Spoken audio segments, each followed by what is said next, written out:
തീർന്നു എന്ന് കരുതിയിടത്ത് ഒരു ദൈവിക വിഷനോടുകൂടെ ദൈവം ചിലത് ആരംഭിക്കാൻ പോകുന്നു. മോർണിംഗ് മനായിലേക്ക് എല്ലാ പ്രിയപ്പെട്ട സ്വാഗതം. നല്ല ദിവസം കൂടെ കർത്താവ് നമുക്ക് കനിഞ്ഞനുഗ്രഹിച്ച് തന്നിരിക്കുക. ദൈവത്തെ മഹത്വപ്പെടുത്തുവാൻ, ദൈവത്തെ സ്തുതിക്കാൻ. യശയാപ്രവചനം 6-ാം അധ്യായം 1-ാമത്തെ വാക്യം. ഉസിയ രാജാവ് മരിച്ച ആണ്ടിൽ കർത്താവ് ഉയർന്നും പൊങ്ങിയുമുള്ള സിംഹാസനത്തിലിരിക്കുന്നത് ഞാൻ കണ്ടു. യശയാവിൻ്റെ ലൈഫിൻ്റെ ഒരു തിരിവാണ് നമ്മൾ വായിക്കുവാനായിട്ട് ഇടയായിത്തീർന്നത്. കഴിഞ്ഞ ചില ദിവസങ്ങളായിട്ട് നമ്മൾ ചിന്തിച്ച് വരുന്നത്, നമ്മുടെ ലൈഫിൽ ചില ഉസിയാവ് മാറ്റപ്പെടണം എങ്കിൽ മാത്രമേ, അത് സ്വഭാവമായിരിക്കാം, ജീവിത രീതികളായിരിക്കാം, നമുക്കറിയാം അത് മാറ്റപ്പെടുമ്പോൾ ചില സ്വർഗീയ വിഷൻസ് നമ്മൾ കാണും. നിങ്ങൾ യശയാവ് 5-ാം അധ്യായം വരെ നോക്കണം കേട്ടോ. 5-ാം അധ്യായം വരെ ഒരു മുകൾ പരപ്പിൽ അല്ലെങ്കിൽ ഒരു ബാഹ്യമായൊരു അനുഭവത്തിലാണ് അവൻ മിനിസ്ട്രി ചെയ്ത്. എന്തുകൊണ്ടാണ് മുന്നേറാൻ കഴിയാതെ?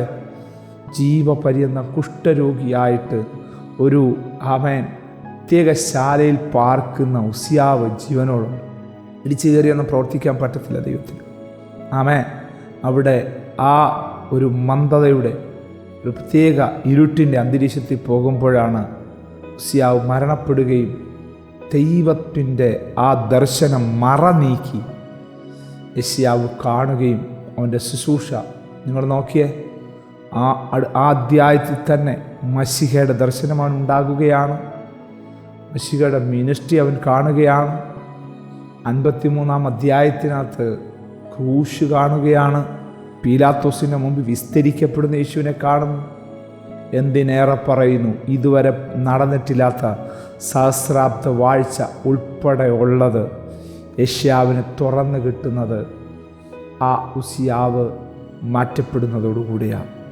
എൻ്റെയും നിങ്ങളുടെ ജീവിതത്തിൽ ദൈവഹിതമല്ലാത്തത്, ദൈവം പറയാത്തത്, ദൈവം അനുവദിക്കാത്തത് ചിലത് മാറ്റപ്പെടുന്നതോടുകൂടെ ദൈവത്തിൻ്റെ പ്ലാനിനകത്തുള്ള ചില വിഷൻസ്, ചില ദർശനങ്ങൾ, ചില കാഴ്ചപ്പാടുകൾ, ചില ദൈവിക നിയോഗങ്ങൾ നമ്മുടെ മേൽ വന്ന് വീഴുമെന്നുള്ളതിൽ യാതൊരു സംശയവുമില്ല. ഈ ദിവസങ്ങൾ അതിനായിട്ട് നമുക്കൊന്ന് ഏൽപ്പിച്ചു കൊടുക്കാം. നോക്കിയേ, 21 ദീർഘ ദിവസങ്ങൾ ദാനിയേൽ ഉപവസിക്കുമ്പോൾ അവന് ദിവ്യ ദർശനമുണ്ടാകുകയാണ്. 70 സംവത്സരം കൊണ്ട് ഞങ്ങളുടെ ഈ കഷ്ടത തീരും. അപ്പോൾ അവൻ കണക്ക് കൂട്ടി, സമയമായി വരുന്നു. അവൻ ഉപവസിക്കാൻ, രട്ടിലിരിക്കാൻ, പിതാക്കന്മാരുടെ കുറവുകളൊക്കെ ഏറ്റുപറയാൻ അവൻ തയ്യാറായി. പ്രവാസത്തിൻ്റെ അനുഭവത്തിൽ നിന്ന് ദൈവം അവനെ പുറത്തു കൊണ്ടുവരാൻ ഇടയായിത്തീർന്നു. 7 വർഷം നെബൂഖദ്നേസർ നിഗളിച്ച അനുഭവത്തിൽ യാത്ര ചെയ്തെങ്കിലും 7-ാമത്തെ ബ്രാക്കറ്റ് പീരീഡ് കഴിഞ്ഞപ്പോൾ ദൈവം അവനെ പുറത്തു കൊണ്ടുവന്ന് വീണ്ടും പഴയതുപോലെ സ്ഥാനം നൽകി, മാനം നൽകി, മാന്യത നൽകി. ദൈവത്തെ സ്തുതിക്കുവാനും മഹത്വപ്പെടുത്താനും ദൈവത്തിന് നന്ദി കരാറ്റാനുമുള്ള അവസരങ്ങൾ, ക്രമീകരണങ്ങൾ നൽകി ആദരിച്ചെങ്കിൽ ഈ ദൈവം നമ്മുടെ ദൈവമാണ്. ഇന്നലകളിൽ ചിലത് സംഭവിച്ചുവെന്ന് കരുതി, ഇന്നലകളിൽ ചിലത് വന്നുകൂടിയെന്ന് കരുതി തിരുത്തലോടുകൂടെ ജീവിതത്തെ ക്രമീകരിച്ച് നിങ്ങൾ മുന്നോട്ട് പോയാൽ നമ്മുടെ ലൈഫിൽ ചില സ്വർഗീയ വിഷൻസ്, ചില ആത്മീയ ദർശനങ്ങൾ, കാഴ്ചപ്പാടുകൾ ദൈവം നൽകിത്തരുമെന്നുള്ളതിൽ യാതൊരു സംശയമില്ല. അതിനായിട്ട് ദൈവകരങ്ങളിലേക്ക് നമ്മളെ വിധേയപ്പെടുത്തി കൊടുക്കണം, ഏൽപ്പിച്ചു കൊടുക്കണം. നിശ്ചയമായിട്ടും അത് അനുഗ്രഹമായി തീരും. കണ്ണുകളടയ്ക്കാം, പ്രാർത്ഥിക്കാം. സ്വർഗീയ പിതാവേ, ഞങ്ങളോട് അറിയിച്ച ദൈവവചന സന്ദേശം ഏറ്റവും വളരെ വ്യക്തമായിട്ടുള്ളത്, പവർഫുള്ളായിട്ടുള്ളതാണെന്ന് ഞങ്ങൾക്ക് മനസ്സിലാക്കാൻ കഴിയുന്നു. ഞങ്ങളിലും ചില വിഷനുകൾ ഈ ദിവസങ്ങളിൽ ദൈവം തരാനായിട്ട് ആഗ്രഹിക്കുന്നല്ലോ കർത്താവ്. എവിടൊക്കെ ഞങ്ങൾ തിരുത്തണമോ, എവിടൊക്കെ ഞങ്ങളെ കർത്താവ് കറക്റ്റ് ചെയ്യുന്നോ അതിൻ്റെ മുമ്പിൽ ഞങ്ങളെ തന്നെ ഏൽപ്പിച്ച് ഓരോ ദിവസവും ഞങ്ങളെ തന്നെ വിധേയപ്പെടുത്തിക്കൊണ്ട് ആത്മീയ ജീവിതം നയിക്കുന്നവരായി തീരുവാൻ ഞങ്ങളെ സഹായിക്കണമേ. ഈ സന്ദേശം കേട്ടുകൊണ്ട് വളരെ വേദനയോടെ ചില നിർണായകമായ ചില തീരുമാനങ്ങൾ എടുക്കുന്ന പ്രിയപ്പെട്ടവരുണ്ട്. അവർക്ക് വേണ്ടി ഞാൻ അങ്ങോട്ട് പ്രാർത്ഥിക്കുകയാണ്, അവർക്ക് വേണ്ടി ഞാൻ അങ്ങോട്ട് അപേക്ഷിക്കുകയാണ്.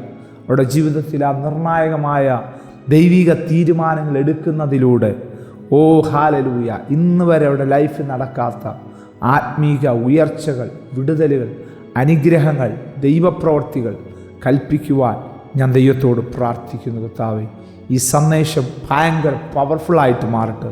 ഈ സന്ദേശം എല്ലാവരുടെയും ജീവിതത്തിൽ വിടുതലായി തീരട്ടെ. അനുഗ്രഹിച്ച് പ്രാർത്ഥിച്ച് മുദ്രയിടുന്നു യേശു ക്രിസ്തുവിൻ മഹത്വമുള്ള നാമത്തിൽ തന്നെ. ആമേൻ. May God bless you. ദൈവം നമ്മെ അനുഗ്രഹിക്കട്ടെ. Praise the Lord. മോർണിംഗ് മന്ന സന്ദേശം ശ്രവിച്ചുകൊണ്ടിരുന്ന എല്ലാ ദൈവമക്കൾക്കും സ്നേഹവന്ദനം. പാസ്റ്റർ ബിനു വട്ടപ്പാറ. ഈ ദൈവവചന സന്ദേശങ്ങൾ തുടർമാനമായി ലഭിക്കുന്നതിനായി 9745600023 എന്ന വാട്സാപ്പ് നമ്പറിൽ ബന്ധപ്പെടാവുന്നതാണ്.